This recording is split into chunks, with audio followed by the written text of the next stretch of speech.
Oke ya, kita lanjutkan ini yang bertanya Pak Andisa masuk lagi. Jadi intinya, jadi pertama karena masalah sumber daya, tapi bisa disiasati dengan WFH. Tapi WFH ini kan tidak semua perusahaan bisa bekerja dari rumah. Contohnya untuk pabrik, nah, mungkin kan mesinnya dibawa pulang, kan? Ya, ada penjadwalan, gitu kan? Akhirnya supaya Ya, di rolling Pak ya, di rolling. tidak terlalu ribet di sana ya. Ya, otomatis nanti akan terjadi yang namanya penurunan kapasitas produksi. Ya. Sebenarnya bukan kapasitas pabriknya, itu produksinya yang menurun karena pengurangan tenaga kerja otomatis jumlah kerjanya itu. Tapi itu kemudian mungkin yang memperparah lagi adalah karena adanya pengurangan permintaan juga sebetulnya.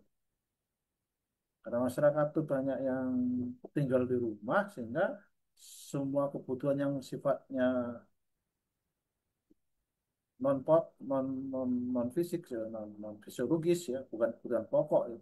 Itu biasanya ditahan, paling-paling kebutuhan makan minum dan sebagainya saja yang kebutuhan pokok untuk di masa-masa COVID itu. Sehingga semua hampir kecuali kebutuhan tentang kesehatan menurun. Nah, itulah yang kita sebut sebagai dampak lingkungan itu kemudian mengakibatkan secara langsung penurunan permintaan sehingga perusahaan karena yang memenuhi permintaan itu lalu menjadi berkurang juga pendapatannya otomatis. Itu yang menyebabkan kemudian kebangkrutan atau penurunan banyak perusahaan-perusahaan yang akhirnya nggak tahan pada waktu itu. Ya, ada yang bangkrut, ada yang kolaps sementara mungkin. Nah, tapi sebetulnya eh, perusahaan-perusahaan itu sebetulnya secara alamiah dari waktu ke waktu yang kalau yang sudah pengalaman memang nggak terlalu masalah karena akan terus menghadapi masalah seperti itu dari periode ke periode. Tahun 2010 ya, 2010 itu ada krisis, tahun 1998 juga ada krisis yang mirip-mirip fatal gitu ya. Tapi selalu ada perusahaan yang bangkrut, ada juga perusahaan yang malah justru bangkit gitu ya. Pada intinya seperti itu. Oleh karena itulah maka strategi perusahaan itu pada intinya kita harus bersiap-siap. Kita dalam bahasa manajemen itu harus sensitif terhadap masalah-masalah yang bisa datang mendadak begitu dan akibatnya besar seperti COVID itu contohnya. Krisis moneter itu juga. Nah, maka perusahaan harus memiliki strategi sense of crisisnya itu harus tinggi sehingga mempersiapkan diri. Sehingga kalau jadi seperti itu, apa yang harus dilakukan? Ya, seperti itu. Nah, sekarang ini sama dengan kondisi sekarang ini juga tahun 2005 ini juga sebenarnya belum selesai apa namanya dampak krisis itu. Jadi dampak krisis itu bukan hanya terjadi pada waktu krisis, tapi juga setelahnya. Biasanya itu ya sekitar 3 sampai 5 tahun itu ya, untuk krisis itu minimal tuh baru bisa diatasi. Nah, sekarang bagaimana saudara kita membuat strategi perusahaan itu harus selalu tahan mengalami masalah di antara itu bukan hanya setahun kadang-kadang yang sifatnya krisis ya. Kalau masalah-masalah biasa paling sebulan 2 bulan sampai nggak sampai setahun bisa dipulihkan lah gitu ya. Jadi kalau krisis itu kan mendalam biasanya masalah. Nah, hanya perusahaan-perusahaan yang siap itu yang bisa. Bukan hanya perusahaannya, kita juga sama sebagai keluarga pribadi. Kalau kita tidak mempersiapkan diri dengan masalah-masalah yang besar, nggak antisipasi dari awal, susah. Pasti akan kena dampak yang berat. Semuanya sebenarnya kena dampak, hanya orang bisa bangkit lagi atau tidak itu ya soalnya. Karena yang bangkit lagi itu karena mempersiapkan diri gitu ya. Jadi kalau kita lagi senang ya jangan berlebihan senang-senang ya.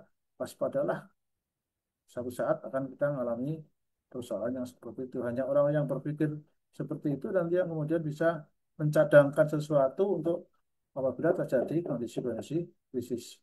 Nah, kalau kita mengangkat pemimpin, harus yang memiliki sense of crisis yang tinggi gitu. Nah, jangankan yang berkaitan dengan seluruh ekonomi yang ambruk bareng-bareng. Ya, masalah-masalah umumnya terjadi kecelakaan di perusahaan aja gitu. Hanya perusahaan terbakar gitu kan. Lalu asal satu pabrik itu habis. Wah, itu. Dan itu sering terjadi malah seperti itu. Ya. Makanya ada namanya manajemen risiko yang diajarkan kepada kita untuk khusus untuk perusahaan ya, bukan untuk negara ini ya, khusus untuk perusahaan. Bagaimana kita mengatasi peristiwa-peristiwa yang susah kita perkirakan gitu, ya, kapan terjadinya dan penyebabnya apa. Nah, itu ada namanya manajemen risiko. Nah, risiko itu suatu yang akan terjadi di masa akan datang yang merugikan kita, tapi kita nggak tahu kapan dan tidak tahu apa penyebabnya secara pasti gitu. Nah, kita diajarkan tuh dalam manajemen risiko bagaimana mengelola itu. Yang intinya kalau kita tidak bisa menangani sendiri, kita harus bekerjasama dengan pihak lain. Contohnya masalah kebakaran tadi ya. Kalau kebakaran itu membakar semua pabrik habis gitu fasilitasnya, kerugiannya kan sangat besar. Mungkin kita tahu akan ada kemungkinan seperti itu.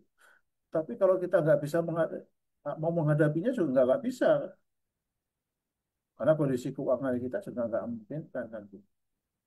Makanya kita minta tolong orang lain. Contohnya dengan melalui asuransi. Ya. Nah, jadi asuransi lah yang akan menanggung sebagian besar dari kerugian. Maksudnya tidak 100%. Sehingga nanti kita bisa bangkit lagi dengan adanya asuransi itu. Ya, seperti saudara punya mobil lah. Kalau ada asuransi kehilangan mobil, begitu mobilnya hilang kan paling tidak 75% harga mobil dibayar. Nah, masih bisa beli mobil baru lagi, walaupun mungkin itu tidak, tidak 100% gitu kan. Contohnya seperti itu. Nah, kalau kita mampu melakukannya sendiri, ya silahkan. Bagaimana saudara bisa berjaga-jaga supaya nanti kalau perusahaan mengalami krisis seperti itu, bakaran seperti itu, kita masih bisa kembali lagi.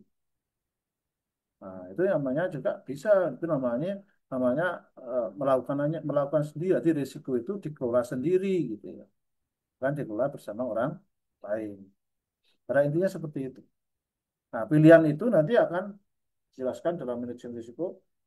Bagi bisnis itu intinya kan biaya dan keuntungan. Kalau dari segi biaya itu kemudian lebih rendah kalau kita kelola sendiri, ya lebih baik kita kelola sendiri. Tapi kalau secara dari sisi biaya bisa kita tidak bisa kita lebih mahal kalau kita keluar sendiri, bisa saja kita kasih ke orang lain. Ya kalau asuransi tadi kan orang lain contohnya. Asuransi itu satu contoh saja ya. Ya ada banyak cara untuk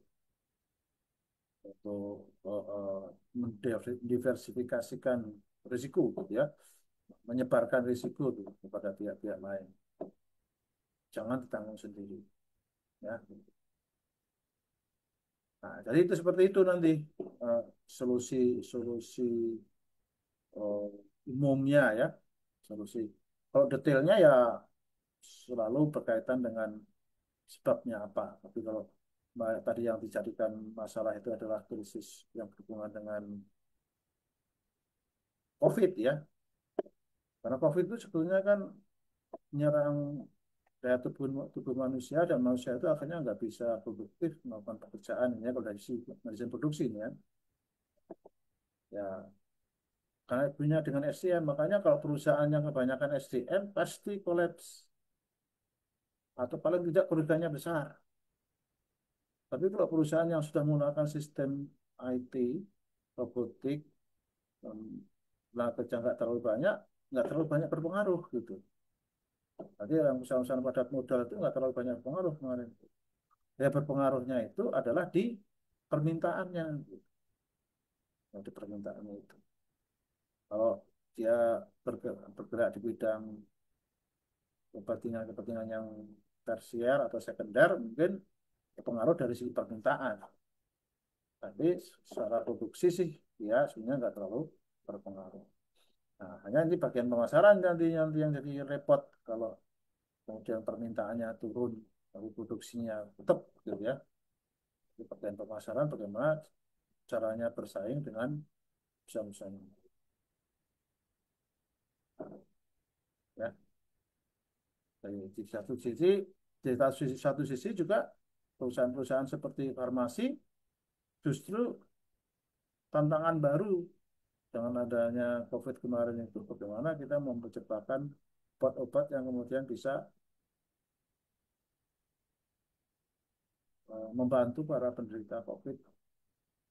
Maka kalau kita lihat perusahaan-perusahaan farmasi justru omset penjualannya yang tanggap ini bisa meraih keuntungan yang besar gitu ya, malah semakin jaya gitu.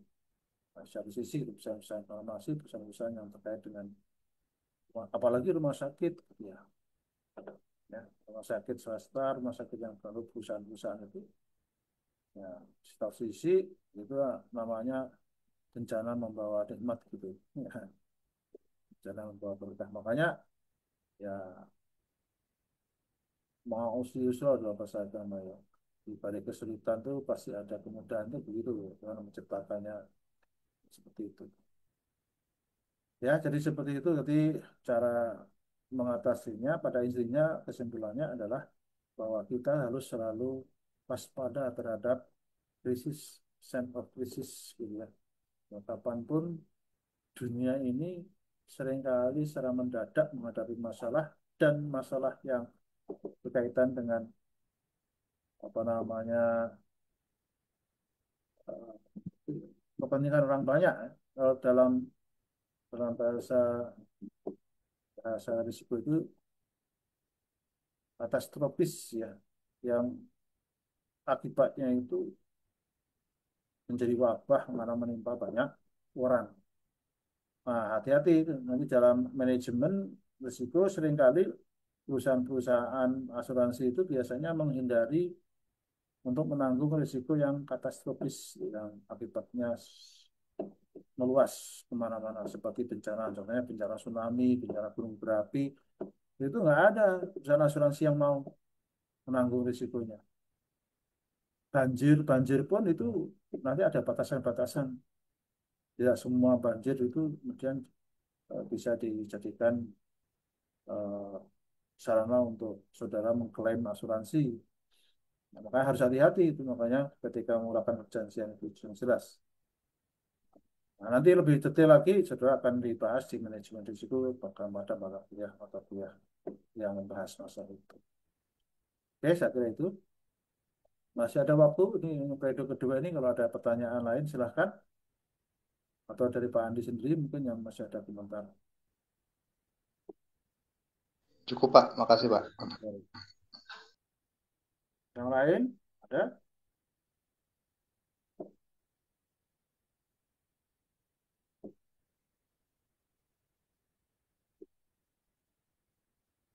Oke ya, kalau tidak ada, ini mumpung tanggung nih ya, supaya sampai berakhir, saya akan lanjutkan ini ke materi berikutnya aja, karena sebenarnya kita punya utang materi itu satu lagi, pertemuan yang kemarin ya.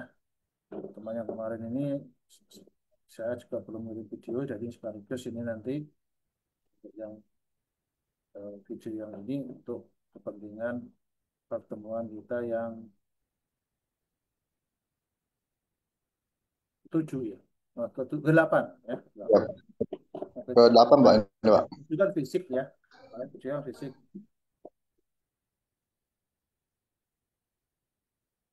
Oh iya, makanya keenam atau ketujuh karena kita saya memang hari Selasa yang 2 minggu yang lalu itu memang izin nggak masuk. Ya nggak apa-apa. Oke. Kita akan coba membahas materi yang berikutnya dan dalam waktu 30 menit ini.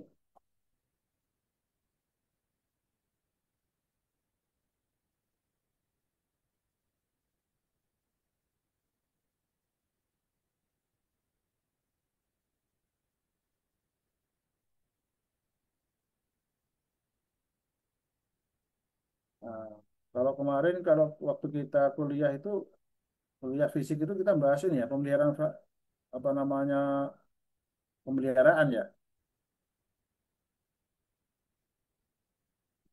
belum ya. Nah sekarang ini kita masuk ke pemeliharaan sekarang ya.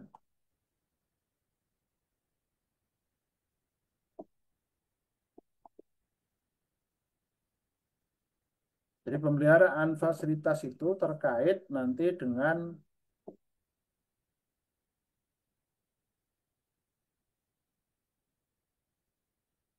pendekatan yang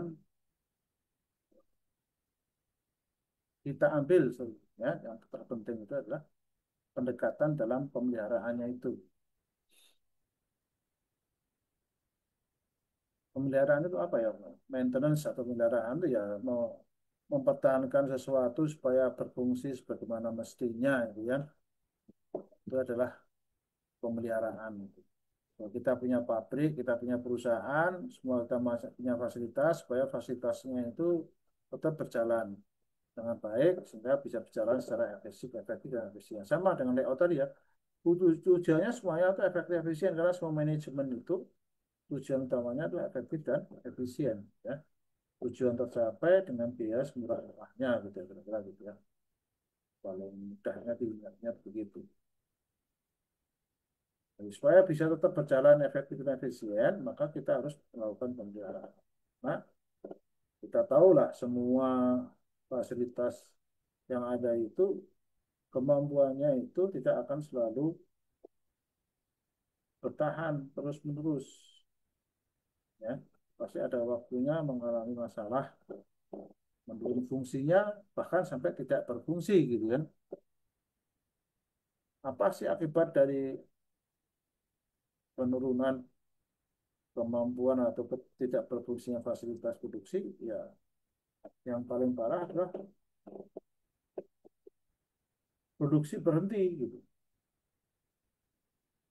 Ya, kalau produksi berhenti, apa yang terjadi? Pertama, saudara karyawan tetap kita bayar kan, walaupun tidak kerja karena bukan kesalahan karyawan ya, kesalahan perusahaan. Tapi mereka kan nggak kerja. Itu dalam bahasa manajemen itu kita kehilangan peluang untuk mendapatkan manfaat atau opportunity profitnya itu kita mengalami masalah. Ya. Jadi peluang untuk mendapatkan profit itu kita jadi hilang gara-gara itu. Walaupun kita nggak dapat, nggak kelihatannya nggak ada tambahan biaya sebenarnya. Tapi kita kehilangan manfaat dari karyawan kita yang kita bayar tapi tidak menghasilkan apa-apa. Itu yang pertama. Yang kedua juga mesin, mesin, mesin itu lalu mungkin gara-gara rusak satu mesin, mesin yang lain nggak bisa digunakan karena saling ketergantungan. Hasil dari mesin yang rusak itu akan kita gunakan untuk masukkan dari mesin yang berikutnya. Nah, karena mesin satunya rusak, berarti kan mesin berikutnya nggak jalan. Berikutan kan kena dampak. Akhirnya fasilitas mesin nggak bisa berfungsi. Ingat mesin itu ada jam kerjanya, ada waktu operasionalnya. Dari segi bisnis tetap harus dihitung. Ya. Kalau bisnis itu, sebenarnya kita beli mobil, mobil itu harusnya kan dipakai terus supaya produksi. Kalau nggak dipakai itu berarti idle capacity namanya, menganggur. Menganggur artinya nggak menghasilkan duit gitu. Itu kalau dalam bisnis nggak boleh gitu, jadi seperti itu. Ya, nggak boleh. Kalau itu sebagai modal, kan modal itu tujuannya untuk menghasilkan sesuatu yang lain, harus selalu menghasilkan sesuatu. Nah, jadi seperti itu. Jadi itulah makanya kalau sudah lihat perusahaan-perusahaan yang baik itu ketika membutuhkan fasilitas seperti mobil itu ya nggak selalu dia beli sendiri, ya cukup sewa aja. Karena kalau beli sendiri itu banyak nanti pernik-perniknya itu. Dia harus menyediakan sopir, dia harus menyediakan fasilitas perbaikan dan sebagainya banyak ya. Maka lebih praktis dia kalau butuh sewa gitu ya. Kalau sudah untuk kepentingan pribadi ya mungkin karena ada faktor gengsi, faktor macam-macam nanti ya itu urusan lain ya. Nah, ini seperti itu. Yang lebih parah lagi kalau terjadi kerusakan pada fasilitas industri yang kemudian berhenti produksi itu adalah permintaan terhadap konsumen tidak bisa terpenuhi. Nah, itu yang paling repot. Karena apa? Saudara nanti akan terancam kehilangan pelanggan atau konsumen. Karena konsumen itu kalau udah butuh barang, lalu datang ke saudara nggak ada, dia pasti akan mencari ke tempat yang lain. Kalau di tempat lain dia mendapatkan harga yang baik, pelayanan yang lebih baik, dan sebagainya, maka ada kemungkinan pelanggan itu nggak balik, akan terus tetap pindah di situ, di tempat yang lain tadi. Maka kita terancam kehilangan pelanggan. Jadi semuanya ini harus dihitung dalam bisnis ini ya. Sehingga jangan sampai kita nanti kejadian seperti itu. Maka fasilitas industri itu jangan sampai kemudian mengalami masalah. Ya, apalagi dalam dunia yang bersaing itu ini luar biasa ya. Ya, nah, jangan kita menggunakan apa ya oh, sikap hidup atau mutu hidup orang Indonesia yang males gitu ya. Dan kadang-kadang itu menyepelekan masalah pemeliharaan. Ya, rusak mah urusan nanti gitu ya. Ya, pada waktu nanti rusak ya baru dilakukan tindakan gitu ya. Itu tidak selalu betul hal yang seperti itu. Ya. Karena tadi itu, berarti betul kan nggak kalau ngomongnya terjadi kecuali kalau saudara itu untuk urusan pribadi ya rugi. Saudara rusak mogok di tengah jalan mobil ya urusan saudara, lambat kerja urusan saudara sendiri dan sebagainya. Tapi kalau urusan bisnis ya itu menyangkut banyak pihak. Ya. Makanya nggak boleh kemudian kita, apalagi kalau saudara berkaitan dengan orang-orang yang memang sudah disiplin, masyarakat Jepang namanya, yang sangat disiplin dengan waktu, terlambat aja itu dianggap gagal. Kalau terlambat pertemuan pasti ditinggal oleh mereka. Makanya terlambat penyerahan barang dianggap saudara bukan prestasi. Sehingga nanti malah dikenakan sanksi kalau saudara pengen hubungan terus dengan mereka. Kalau nggak mau dikenakan sanksi ya dia akan putus hubungan gitu. Nah, jadi seperti ini jangan menyepelekan nanti kalau sama orang Indonesia mungkin kadang-kadang suka kita tuh suka toleran ya terhadap kesalahan-kesalahan yang seperti itu yang kan dianggap kecil. Ingkar janji itu dianggap kecil. Terus sebetulnya nah, itu masalah pokok dari kehidupan kita yang kemudian tidak produktif itu ya ingkar janji itu. Kalau dalam bahasa agama ingkar janji itu kan masuk dalam kategori orang munafik gitu ya. Salah satu. Walaupun mungkin yang lain-lain sudah tidak melakukan, tapi kalau sudah kena itu ya, sudah mendekati lah kira-kira begitu ya. Jadi intinya apapun yang terjadi, ya, jangan sampai fasilitas produksi itu mengalami masalah. Makanya upayanya adalah melakukan pemeliharaan. Kalau bisa pemeliharaan itu diupayakan secara preventif, ini pencegahan yang pertama. Yang pertama itu. Mencegah itu lebih baik daripada mengobati loh dalam bahasa kesehatan begitu ya. Mencegah kerusakan fasilitas pabrik itu lebih baik daripada memperbaiki kerusakan. Karena kalau udah rusak kan harus berhenti. Kecuali ya nanti saudara sudah mempersiapkan ada administrasi. Boleh saudara nanti kalau rusak gampang kan ada gantinya, ada atau ada spare part-nya ya. Tapi kan kalau spare part itu dalam bentuk komponen berarti kan harus ada nyopot komponen yang rusak ganti. Nah, itu kan membutuhkan waktu juga. Atau mungkin saudara punya cadangan mesin yang sama ya. Tinggal mengalihkan aja gitu ya. Nggak apa-apa, tapi kan saudara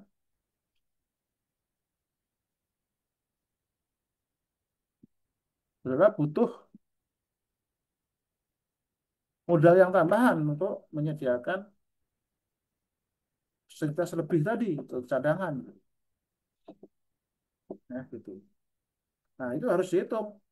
Apakah menyediakan fasilitas cadangan untuk menggunakan kebijakan atau pendekatan kuratif itu dibandingkan dengan menggunakan pendekatan preventif itu. Mana yang lebih murah biayanya? Karena pada prinsipnya pendekatan preventif kuratif itu boleh saja saya ambil dalam bisnis itu hitung-hitungannya tetap berdasarkan hitungan bisnis yaitu biaya dan keuntungan. Atau bahkan kombinasi dari kedua itu. Kombinasi dari kedua. Jadi bukan ini namanya pendekatan semuanya boleh dipilih ya. Ya, boleh dipilih mana yang sudah dilakukan gitu ya. Tapi yang penting tadi disesuaikan dengan situasi kondisi sehingga sedemikian rupa biayanya mana yang paling murah ya.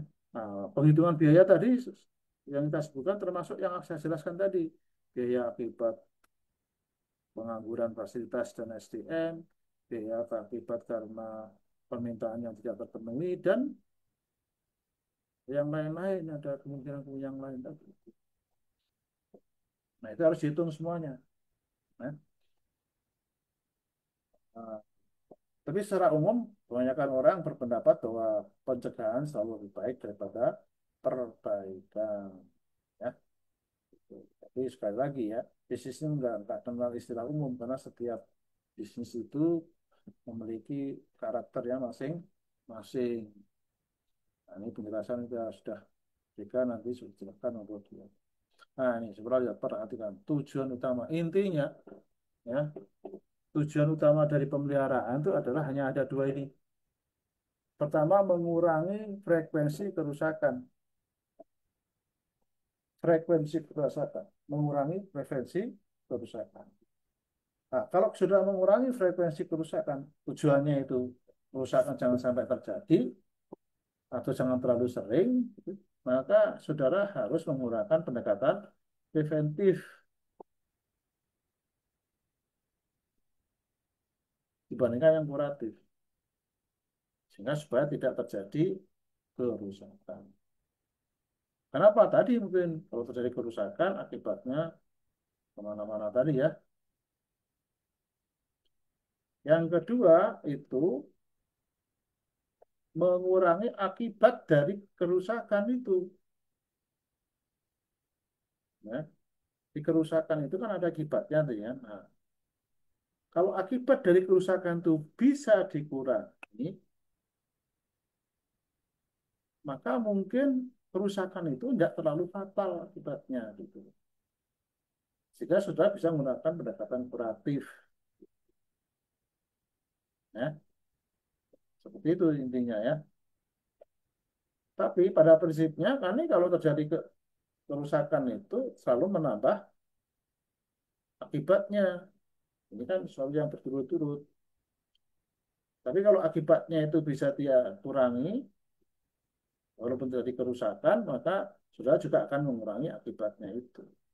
Maka kalau bisa dua-duanya itu dilakukan, ya, jangan kalau frekuensinya dikurangi kerusakannya.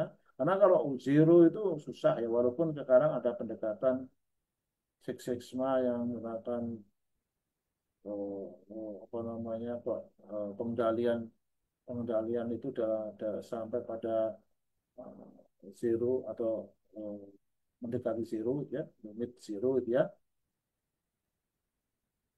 Tapi itu nggak mungkin sampai zero beneran gitu ya. Mana ada. Karena kita tuh manusia yang memang tidak pernah luput dari lupa dan salah ya.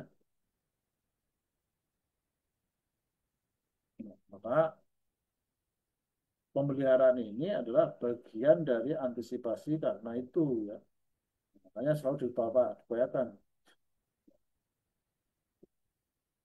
Makanya dilakukan pemeliharaan.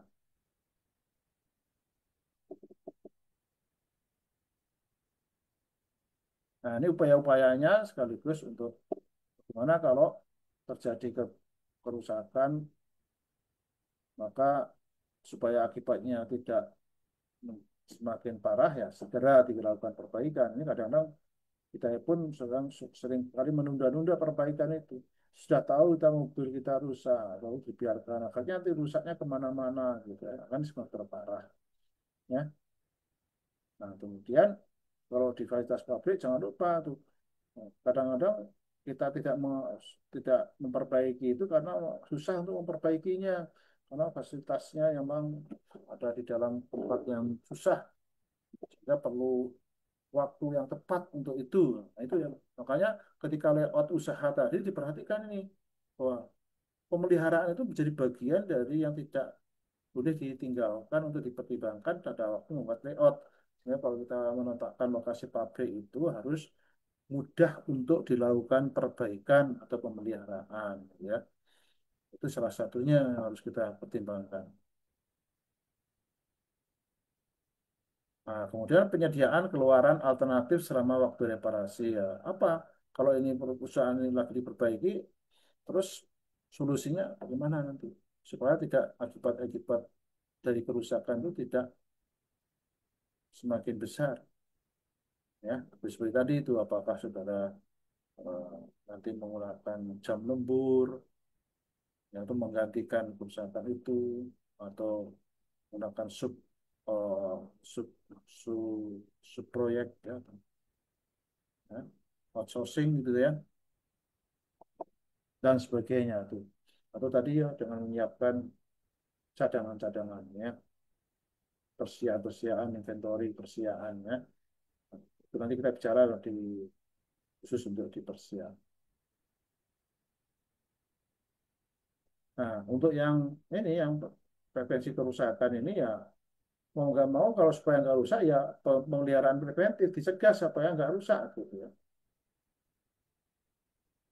Ya, secara berkala harus diperiksa, dicek. Kalau ada tanda-tanda nanti akan ada malfunction atau perubahan fungsi atau kerusakan, segera diperbaiki, jangan nunggu rusak. Kemudian simplifikasi operasi di setiap operasi kegiatan yang dilakukan oleh perusahaan itu disederhanakan. Ya. Lalu dilakukan penggantian seawal, jangan sampai mesin itu usianya terlalu tua. Kan setiap mesin, setiap fasilitas itu ada umurnya ya. Jangan sampai umur maksimal, di sebelum umur maksimal, namanya kalau mesin itu umurnya 50 tahun, apa sih?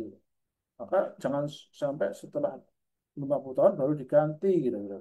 Contohnya ya diganti pada usia 45 tahun gitu ya. Seperti itu contohnya.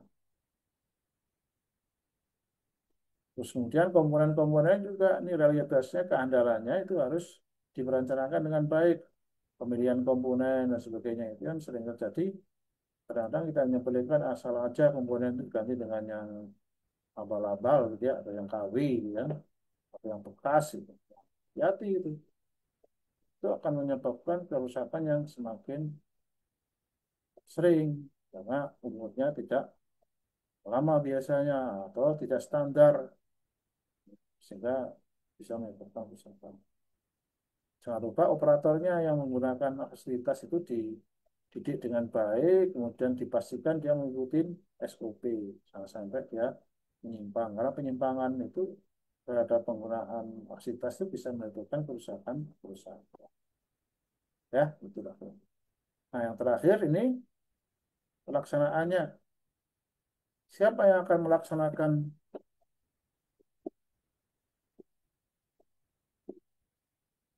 pemeliharaan? Nah, sebetulnya pemeliharaan itu tidak harus kita sendiri, kita bisa serahkan kepada orang lain. Ya, mana yang paling kita pilih selalu kalau bisnis utamanya tetap biaya tadi. Kalau biaya pemeliharaan atau itu lebih murah dilaksanakan sendiri, laksanakan sendiri. Kalau serahkan ke orang lain, serahkan ke orang lain, kan? Yang kedua, metode yang digunakan preventif atau kuratif tadi pendekatannya ya, ya itu penting ditetapkan. Karena dua-duanya bisa dipilih dengan berbagai macam yang telah kita pertimbangkan tadi. Yang terakhir itu dipusatkan, sentralisasi atau desentralisasi. Ini biasanya ini terkait yang tiga ini apabila perusahaan memiliki usaha yang besar. Konglomerat ada di mana-mana usahanya, ada banyak perusahaan, banyak pabrik, banyak cabang gitu ya. Nah, pemeliharaan itu bisa juga dipusatkan di pusat, hanya satu bagian di pusat, lalu nanti dikirim orang melakukan tugasnya ke masing-masing wilayah gitu untuk melakukan apa namanya pemeliharaan secara rutin. Bisa juga itu dilaksanakan sendiri oleh cabang-cabang itu. Nah, nanti mana yang paling simpel, sederhana, dan yang mana yang paling murah biayanya itu pilih. Selalu ke arahnya ke sana ya. Oke, jadi itu eh, kuliah kita hari ini. Jadi, waktu kita juga sudah hampir habis, tinggal waktu 4 menit lagi. Kalau ada pertanyaan silahkan, yang singkat aja. Saya nggak nambah waktu lagi.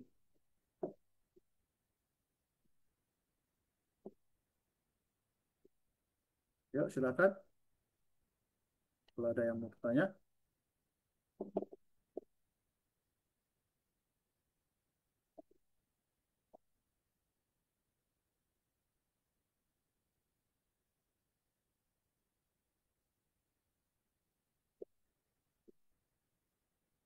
Nggak ada ya? Kalau nggak ada, kita akhiri dengan bersama saya baca alhamdulillah. Alhamdulillahirobbilalamin. Assalamualaikum warahmatullahi wabarakatuh. Waalaikumsalam warahmatullahi wabarakatuh. Warahmatullahi wabarakatuh. Warahmatullahi wabarakatuh, Bapak. Ya, jangan lupa ya tugas-tugas seperti ini nanti tetap dikirimkan eh, walaupun terlambat tapi tetap nanti sampai ujian akhir itu saudara harus lengkapi ya tugas-tugas yang harus dikirim ke apa itu sesuai dengan apa ya itu itu Ya, Pak. Om, Baik, Pak. baik, Bapak.